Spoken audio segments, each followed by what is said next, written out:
आज का टॉपिक है रेले क्राइटेरिया। रेले क्राइटेरिया को समझने के से पहले कुछ सिंपल से वर्ड्स हमें समझने पड़ेंगे। सबसे पहला वर्ड है रेजोल्यूशन।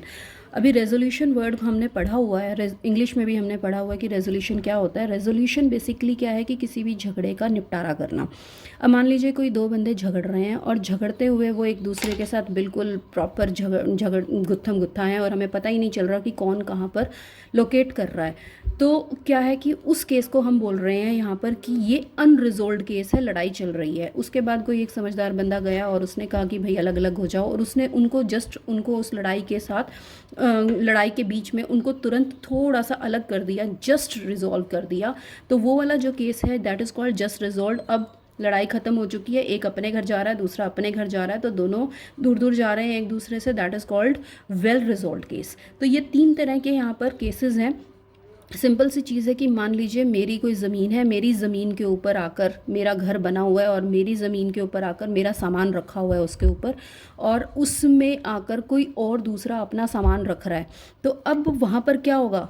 झगड़ा होगा, क्योंकि मेरी ज़मीन के ऊपर किसका सामान है? दूसरे का सामान है। दूसरी की ज़मीन पर मेरा सामान हो गया। अगर इस तरह से मान लीजिए हमने आपस में जो हमारी पेरीफ्री थी उसको हमने क्रॉस करके और अपनी एक दूसरे के उस मेरी पेरीफ्री में किसी और ने अपना सामान रख लिया, तो क्या हुआ? तो उस केस में क्या होगा कि हमें पता नहीं चल रहा है कि उस पेरीफ्री में मेरा सामान भी रखा हुआ है, उसका सामान भी रखा हुआ है। तो मेरा सामान कौन सा है और उसका सामान कौन सा है, हम उसमें डिस्टिंग्विश नहीं कर पा रहे हैं। अब मैंने मान लो बाउंड्री खींच दी है कि इस बाउंड्री से सामान मेरा इधर होना चाहिए और आपका इधर होना चाहिए। तो अब उसने अपना सामान सारा इस लाइन के इस साइड रख लिया, तो that is called just resolve. जो पहले वाला केस था that was called unresolve case. ठीक है, जैसे ही सामान पेरीफेरी खींची है, इसका सामान इधर चला गया, उसका सामान उधर चला गया, तो वो क्या हो गया? Just resolve. अब उसने ये कहा कि नहीं भाई हमने तो बिल्कुल लड़ाई नहीं करनी है, उसने और अपना सामान थोड़ा सा उस लाइन से और दूर कर लिया, तो that is called well resolve कि अब तो मामला बिल्कुल पूरी तरह से निपट गया। तो यहाँ पर क्या किया हमने? दो तरह की बात की है। यहाँ पर हमने रेजोल्यूशन वर्ड पढ़ा है, इसी चीज़ को हम यहाँ पर रेजोल्यूशन बोलते हैं। तो यहाँ पर हम रेजोल्यूशन को पढ़ने से पहले, यानी कि रेजोल्यूशन क्या है कि मेरी चीज़ मेरे पास आ गई, यानी कि अगर दो चीज़ें हैं, दो चीज़ों के बीच में कुछ भी लड़ाई है या कोई भी चीज़ है, कोई भी आर्ग्यूमेंट है, वो आर्ग्यूमेंट जस्ट रिजोल्व हो गया है, तो उसको हम बोलते हैं, जो वो जस्ट रिजोल्व हुआ है दैट इज़ कॉल्ड रेजोल्यूशन। यानी कि इसका सामान इसके पास, मेरा सामान इसके पास, तो that is called just resolution case, just resolve case. अब यहाँ पर हमारे पास दो टर्म्स मैं यहाँ पर ले रही हूँ, लीनियर सेपरेशन और एंगुलर सेपरेशन। दो टर्म्स की यहाँ पर पहले बात कर रही हूँ। लीनियर सेपरेशन में जैसे मैंने बोला कि एक इंसान जब झगड़ रहे थे, दो इंसान, तो उसमें से एक को हमने यहाँ खड़ा कर दिया, दूसरे को हमने साइड पे खड़ा कर दिया, तो उनके बीच में जो डिस्टेंस था, जब वो झगड़ रहे थे तो बिल्कुल नहीं था, और जब झगड़ने के बाद वो एक दूसरे से दूर खड़े हो गए तो उनके बीच में एक स्पेसिफिक डिस्टेंस होगा। अगर उससे नज़दीक आ गए तो इसका मतलब वो वापस फिर झगड़ रहे हैं। अगर उसके बाद वो कहीं पर ऐसी जगह पर आ गए हैं कि वो इतनी दूर हैं कि एक दूसरे के टच में नहीं है, तो इसका मतलब वो जस्ट रिजॉल्व हो गए हैं। जस्ट रिजॉल्व के तो वो जो मिनिमम डिस्टेंस है उनके बीच में, उस मिनिमम डिस्टेंस को हम बोल रहे हैं सेपरेशन। उस सेपरेशन से और नज़दीक आ गए तो फिर हो सकता है कि फिर वो और प्रॉक्सिमिटी नज़दीक आने की वजह से उनके फिर लड़ाई के आसार ज़्यादा हो सकते हैं। लेकिन अगर मान लो उस पर्टिकुलर डिस्टेंस से वो और दूर चले गए, तो इसका मतलब अब लड़ाई के आसार कम हैं, लड़ाई नहीं होगी, तो इसका मतलब वो वेल रिजॉल्व केस हो गया। तो वो जो डिस्टेंस है, जो मिनिमम डिस्टेंस है उन दोनों के बीच में, जिस मिनिमम डिस्टेंस के ऊपर उनका जो केस है वो जस्ट रिजॉल्व हुआ है, तो उसको हम बोल रहे हैं, यहाँ पर वर्ड यूज़ कर रहे हैं सेपरेशन। तो दो तरह की सेपरेशन की मैं यहाँ पर बात करूँगी, लीनियर सेपरेशन और एंगुलर सेपरेशन, क्योंकि फ्रॉनहोफर डिफ्रेक्शन में हमने पढ़ा है कि हम लीनियर डिस्टेंसेस, जो डिस्टेंस है, डिस्टेंस को इतना ज़्यादा इंपॉर्टेंस नहीं देते जितना इंपॉर्टेंस हम एंगल्स को दे रहे हैं। तो लीनियर सेपरेशन में मैं यहाँ पर देखिए एक पॉइंट, दो पॉइंट सोर्सेज मैं यहाँ पर ले रही हूँ। दो पॉइंट सोर्सेज हैं, एक ये वाला, एक ये वाला। अब ये पॉइंट सोर्स है, इसकी वजह से एक डिफ्रेक्शन पैटर्न बन रहा है। एक ये पॉइंट सोर्स है, इसकी वजह से ये डिफ्रेक्शन पैटर्न बन रहा है। मैंने एक पॉइंट को यहाँ रख दिया, एक पॉइंट को यहाँ रख दिया, और मान लो माइक्रोस्कोप से देख लिया, तो माइक्रोस्कोप से देखने के बाद इसका डिफ्रेक्शन पैटर्न मुझे यहाँ पर मिल रहा है, इसका यहाँ पर डिफ्रेक्शन पैटर्न मिल रहा है, और दोनों पता चल रहे हैं कि दोनों मेरे पास अलग अलग पॉइंट सोर्सेज हैं। ये हो गया वेल रिजॉल्व केस। और अब मान लीजिए मैंने इन दोनों के बीच का जो डिस्टेंस है वो कम कर दिया। इन दोनों के बीच का डिस्टेंस इस तरह से कम कर दिया कि मुझे इसका डिफ्रेक्शन पैटर्न भी दिख रहा है और इसका डिफ्रेक्शन पैटर्न भी दिख रहा है, लेकिन बहुत नज़दीक है, इस अगर इस पॉइंट से मैंने और नज़दीक लिया जैसा यहाँ पर है, तो उसी टाइम इनके डिफ्रैक्शन पैटर्न्स एक दूसरे के साथ ओवरलैप कर जाएंगे। और ओवरलैप करते ही अब मुझे ये नहीं क्लियर हो रहा है कि ये वाला पॉइंट है, इसका जो डिफ्रैक्शन पैटर्न है जैसे अलग दिखाई दे रहा था, अब वो वैसे नहीं दिखाई दे रहा है, अब ओवरलैप दिखाई दे रहे हैं। तो ये जो ओवरलैपिंग है यहाँ पर, इसको बोल रहे हैं हम नॉट रिजोल्व या अनरिजोल्व केस। तो जो नॉट रिजोल्व और वेल रिजोल्व के बीच का केस है that is called just resolve, यानी कि जहाँ पर वो अनरिजोल्व और वेल रिजोल्व होने के सेंटर वाली सिचुएशन में है, जहाँ पर वो जस्ट रिजोल्व हुआ है। अब जब हम वर्ड यूज़ करेंगे यहाँ पर एंगुलर सेपरेशन में देखिए मेरे पास 2 पॉइंट्स हैं, ए और बी पॉइंट्स हैं। ये स्क्रीन है, मान लो ए पॉइंट से लाइट जा रही है, कोई यहाँ पर ए पॉइंट से जो है लाइट बीम जा रही है और यहाँ स्क्रीन के ऊपर पड़ रही है। इस स्क्रीन के ऊपर जैसे यहाँ पर पड़ेगी तो इसका एक अपना डिफ्रैक्शन पैटर्न बनेगा। एक पॉइंट है बी पॉइंट से यहाँ पर लाइट जा रही है और यहाँ पर इसका डिफ्रैक्शन पैटर्न बनेगा। हमने देखा इनके बीच में इतना डिस्टेंस है और इन यहाँ पर ये जो है ए और बी के बीच में जो एंगल है दैट इज़ थीटा। इसी तरह से अगर ये एंगल थीटा हुआ तो ऑब्वियसली ये एंगल भी थीटा हो गया, क्योंकि लाइट जो है वो स्ट्रेट लाइन में ट्रेवल कर रही है। इसकी वजह से ये डिफ्रैक्शन पैटर्न, और दोनों ही डिफ्रैक्शन पैटर्न्स दूर दूर हैं। इसका मतलब यहाँ पर मुझे ए की वजह से डिफ्रैक्शन पैटर्न है जो वो प्रॉपर दिख रहा है, बी की वजह से प्रॉपर दिख रहा है। अब मान लीजिए ये ए और बी को और दूर कर देंगे। अगर ये ए और बी और दूर चले जाएंगे तो एंगल थीटा क्या होता जाएगा, छोटा होता जाएगा। जैसे जैसे ये एंगल और छोटा होता जाएगा वैसे वैसे ये एंगल छोटा होता जाएगा, और ये छोटा होने की वजह से ये जो डिफ्रैक्शन पैटर्न है एक दूसरे के नज़दीक आ जाएंगे। एक दूसरे के नज़दीक आने के बाद एक ऐसा केस आएगा जहाँ पर उस जिस पॉइंट के बाद इसका और इसका डिफ्रैक्शन पैटर्न एक दूसरे के साथ ओवरलैप कर जाएंगे। वो जो जस्ट पॉइंट होगा जिस पर वो जस्ट ओवरलैप करेंगे, उससे पहले वाला जो पॉइंट है that is called your just resolve case. तो वो वाला जो एंगल होगा थीटा, वो जो मिनिमम एंगल होगा, जिस मिनिमम एंगल के ऊपर हमारे पास जो दोनों डिफ्रैक्शन पैटर्न्स हैं वो रिजोल्व होंगे, उस मिनिमम एंगुलर को हम यहाँ पर मिनिमम एंगुलर सेपरेशन की बात कर रहे हैं कि वो उसको हम बोलेंगे कि वो मिनिमम एंगुलर सेपरेशन है। और यहाँ पर इसी तरह से लीनियर सेपरेशन के केस में भी ये लीनियर सेपरेशन है मिनिमम, जहाँ पर हमारा केस जस्ट रिजोल्व हुआ है। तो जो मिनिमम लीनियर या एंगुलर सेपरेशन है, जहाँ पर हमारा जो केस है वो जस्ट रिजोल्व हुआ है, उस मिनिमम लीनियर या एंगुलर सेपरेशन का नाम हमने रखा है लिमिट ऑफ रेजोल्यूशन। तो उसे हम बोलते हैं लिमिट ऑफ रेजोल्यूशन। और लिमिट यहाँ पर एंगुलर सेपरेशन को थोड़ा सा और क्लियर करने के लिए, मान लीजिए मैंने ये मेरे पास डिफ्रैक्शन ग्राफ का एक इंटेंसिटी का ग्राफ है, यहाँ पर मेरे पास ये मैक्सिमा है, ये मेरे पास पहला मिनिमा है। तो एंगुलर सेपरेशन जो है दोनों के बीच में, ये आपके पास मैक्सिमा, ये मिनिमा। तो एंगुलर सेपरेशन कैसे हम कहेंगे कि फर्स्ट जो आपके पास पहला जो मैक्सिमा, प्रिंसिपल मैक्सिमा और ये फर्स्ट मिनिमा है, इनके बीच में एंगुलर डिस्टेंस जो है, एंगुलर सेपरेशन कैसे निकालेंगे, ये देखिए ये वाला जो एंगल है that will give you the angular separation between first maxima, principal maxima and first minima. तो ये एंगुलर सेपरेशन निकालना है।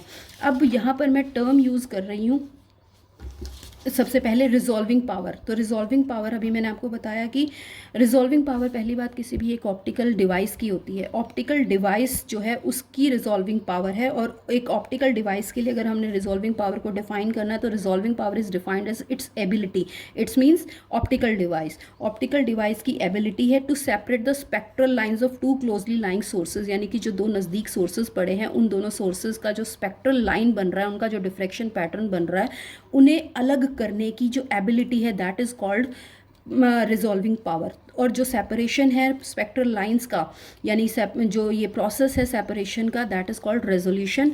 अब यहाँ पर मैंने टर्म यूज़ की थी limit of resolution. Limit of resolution है द स्मॉलेस्ट एंगुलर और linear separation between two point sources so that images appear to be just resolve is called limit of resolution. Limit of resolution यहाँ पर हमने निकाला है। Limit of resolution वो minimum distance या minimum angular separation है जिसके बाद हमारा जो स्पेक्ट्रल लाइंस हैं वो जस्ट रिजॉल्व हो जाती हैं, that is called limit of resolution. अगर मैं इस लिमिट ऑफ रेजोल्यूशन को इस रिजॉल्विंग पावर के साथ कनेक्ट करूँ तो reciprocal of limit of resolution is called resolving power.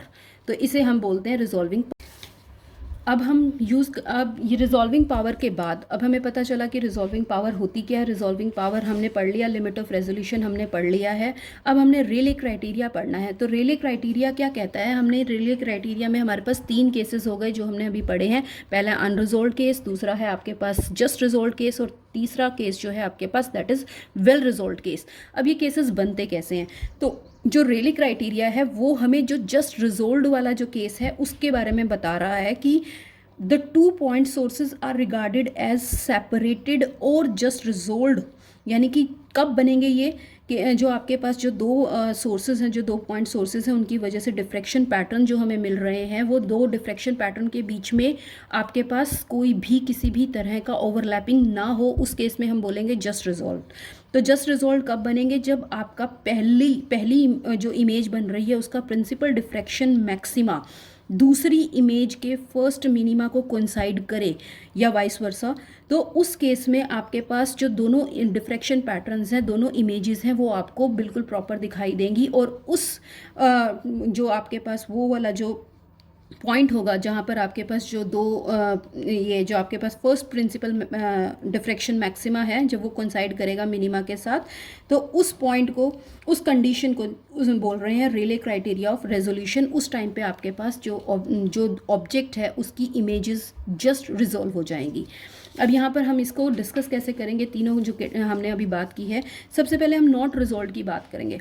अभी हमने बोला है कि जो फर्स्ट प्रिंसिपल मैक्सिमा है उसका और जो फर्स्ट आपके पास मिनिमा है, अगर फर्स्ट जो मिनिमा है अगर वो कोइंसाइड करे पहले प्रिंसिपल मैक्सिमा को, तो उस केस में हम बोल रहे हैं कि आपके पास जो चीज़ें हैं वो जस्ट रिजॉल्व हो रही हैं। अब नॉट रिजॉल्व कब होंगी, नॉट रिजॉल्व तब है, मान लीजिए मैंने ये वाला जो ग्राफ ड्रॉ किया है ये पहला डिफ्रैक्शन मिनिमा है और ये जो डार्क वाला है that is for second diffraction, ये फर्स्ट डिफ्रैक्शन पैटर्न है, और ये जो डार्क वाला है वो सेकंड जो ऑब्जेक्ट है उसकी वजह से जो डिफ्रैक्शन पैटर्न है उसकी वजह से है। अब देखिए यहाँ पर ये जो डिस्टेंस है, ये वाला, ये और ये दोनों डिस्टेंसेज हैं, ये दोनों डिस्टेंसेज, ये फर्स्ट मैक्सिमा यहाँ पर बन रहा है और इसका जो फर्स्ट मिनिमा बन रहा है वो ये बन रहा है। अब इसका जो फर्स्ट मिनिमा यहाँ बना हुआ है, हमने देखा कि ये फर्स्ट मिनिमा से पहले ही आपके जो दूसरी ऑब्जेक्ट है उसका प्रिंसिपल मैक्सिमा यहाँ पर ओवरलैप कर रहा है। इसके अंदर होगा क्या, सिंपल सी चीज़ है कि हमारे पास 2 ऑब्जेक्ट्स हैं, हमें मालूम है कि हमें जो सबसे ज़्यादा लाइट दिखाई दे रही है वो मैक्सिमा पे दिखाई दे रही है। एक का मैक्सिमा हमें यहाँ पर दिखाई दे रहा है, ठीक है। आपके पास ये स्क्रीन है, स्क्रीन के ऊपर यहाँ पर आपके पास एक मैक्सिमा दिखाई दे रहा है, फर्स्ट जो मैक्सिमा दिखाई दे रहा है। हमारे पास जो सबसे ज़्यादा इंटेंसिटी होती है वो इसी पॉइंट के ऊपर है, और जो दूसरे का जो मैक्सिमा है ये वाला वो आपको दिखाई दे रहा है। ये भी कंप्लीट नहीं हुआ है, ये पूरा जो मैक्सिमा है आपके पास, ये मैक्सिमा आपके ये आपका जो प्रिंसिपल मैक्सिमा का जो ये इंटेंसिटी है, ये देखिए यहाँ तक कि ये अभी ख़त्म नहीं हुई है, और जो दूसरा मैक्सिमा है वो अंदर ही शुरू हो गया। तो अंदर शुरू हो गया, आपको जो रिजल्टेंट मिलेगा इस पॉइंट के ऊपर, वो रिजल्टेंट क्या मिलेगा, जो दोनों आपके पास डिफ्रैक्शन पैटर्न्स आ रहे हैं उनका रिजल्टेंट मिलेगा। उनका रिजल्टेंट मिलने की वजह से यहाँ पर इस पॉइंट के ऊपर आप देखिए, यहाँ पर दूसरे की वजह से आपके पास मिनिमम है, यहाँ पर कम है, और इसकी वजह से ज़्यादा है, तो आपको क्या मिलेगी, इंटेंसिटी कम मिलेगी। उस इंटेंसिटी कम मिलने की वजह से आपको जो दूसरी ऑब्जेक्ट है वो प्रॉपर दिखाई नहीं देगी। इसीलिए यहाँ पर हम बोल रहे हैं कि ये नॉट रिजॉल्व्ड केस है। तो ये जो डिस्टेंस है, ये अगर इतने डिस्टेंस के ऊपर अगर हमारी कोई भी चीज़ रखी हुई है, इन दोनों के प्रिंसिपल मैक्सिमा के बीच में अगर इतना डिस्टेंस है, तो उस केस में हमें ओवरलैपिंग की वजह से हमें वो चीज़ दिखाई नहीं देगी। अब जो दूसरा केस है that is just resolved case.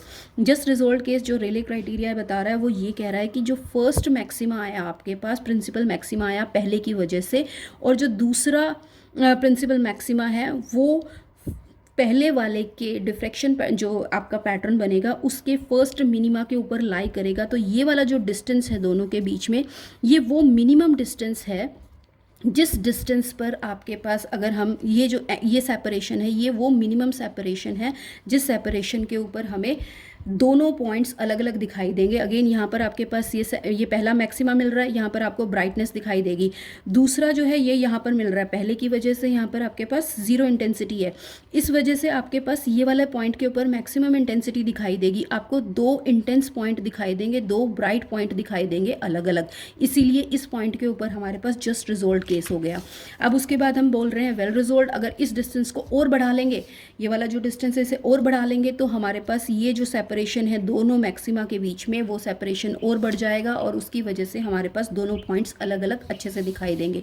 ये जो ग्राफ ड्रॉ किए हुए हैं यहाँ पर ध्यान से देखिए, जब मैं नॉट रिजोल्व की बात कर रही हूँ तो यहाँ पर क्या है, ये वाली जो ये पहले का मैक्सिमा है, ये दूसरे का मैक्सिमा है, ठीक है। ये फर्स्ट जो आपके पास फर्स्ट पैटर्न बन रहा है, फर्स्ट ऑब्जेक्ट का जो पैटर्न बन रहा है उसकी वजह से ये पहला मैक्सिमा, ये दूसरा मैक्सिमा, ये दोनों क्या कर रहे हैं, ये जो पहला दूसरे का मैक्सिमा है ये इसके केस में घुसपैठ कर रहा है, इस वजह से इसके जो पैटर्न है इसके अंदर घुसपैठ है इसकी, इसीलिए इसकी इंटेंसिटी पर असर पड़ रहा है। तो हमें यहाँ पर नॉट रिजोल्व केस मिल रहा है। यहाँ पर जो मैंने ड्रॉ किया हुआ है, जब आप इसे देखोगे कि ये जो लाइंस हैं, ये लाइंस जो हैं वो फर्स्ट डिफ्रैक्शन पैटर्न शो कर रही हैं, ये लाइंस जो है वो सेकंड डिफ्रैक्शन पैटर्न शो कर रही हैं।